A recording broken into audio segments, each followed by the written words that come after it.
missing someone with all your own.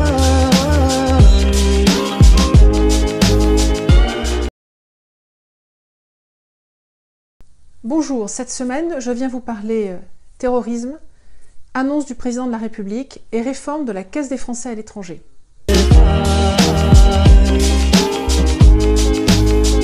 Le terrorisme avec cet attentat à Strasbourg. Je tiens tout d'abord à faire part de ma très vive émotion. Et j'ai eu l'occasion de rappeler en hémicycle que les Français à l'étranger sont pleinement associés à cette période de deuil. Face à la menace terroriste, nous avons mis en place des moyens conséquents en renforçant la Direction générale de la sécurité intérieure avec la création de plusieurs centaines de postes et un budget augmenté de 20 millions d'euros. Nous avons également créé un parquet national antiterroriste. Les maires sont également mieux associés aux décisions prises dans le cadre de la lutte antiterroriste. Grâce à ça, plusieurs attentats ont été déjoués en 2018. Mais la principale menace concerne des individus qui habitent en France et qui passent à l'action avec des moyens rudimentaires. Nous ne baisserons pas la tête. Nous ne céderons pas à la terreur. Tous les moyens sont mis en œuvre pour toujours mieux protéger les Français, y compris à l'étranger. Et soyez assurés que c'est une priorité, tant en sécurité intérieure qu'en sécurité à l'international.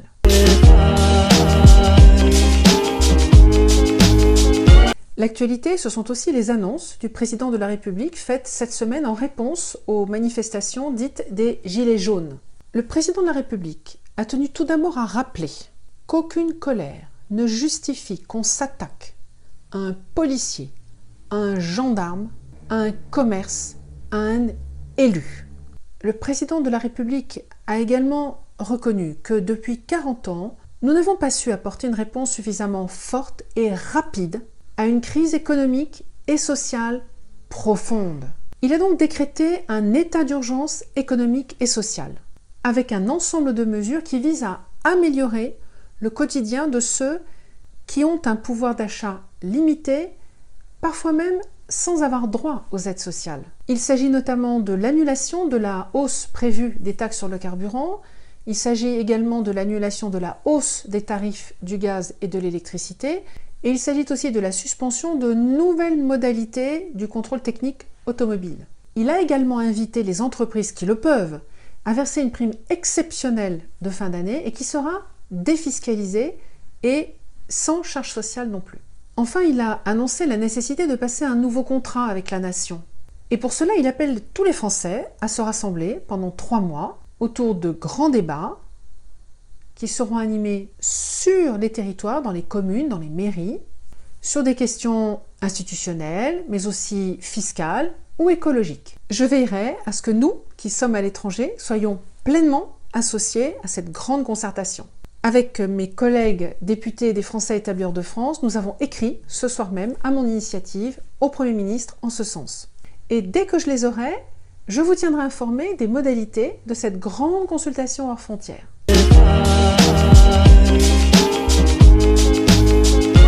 Enfin, le dernier temps fort de cette semaine, c'était le vote à l'unanimité des groupes politiques de la loi qui va réformer la Caisse des Français à l'étranger.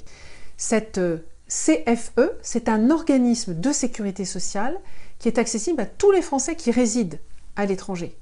Et elle leur permet d'avoir une assurance maladie, maternité, invalidité, accident du travail, maladie professionnelle, et elle leur permet aussi de continuer à cotiser à une caisse de retraite française. Mais cette CFE était devenue tout à fait inadaptée au nouveau profil des Français à l'étranger. Ce ne sont plus aujourd'hui des expats de grandes multinationales. Aujourd'hui, les Français à l'étranger sont plus jeunes ou plus âgés, avec plus de retraités. Ce sont aussi des personnes qui sont beaucoup moins liées à des entreprises. Nous avons beaucoup plus d'entrepreneurs, d'individuels, de créateurs d'entreprises.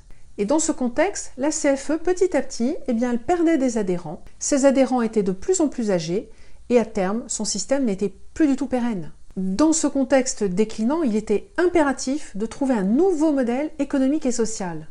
Alors, grâce à cette réforme, ce sont davantage de nos compatriotes qui pourront être affiliés à la CFE, avoir une protection sociale de qualité.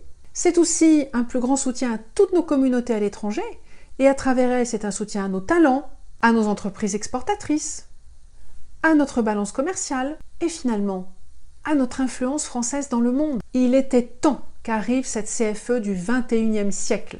La CFE, elle déploiera sa réforme dès le 8 janvier prochain. Je vous souhaite à tous une bonne semaine. À la semaine prochaine.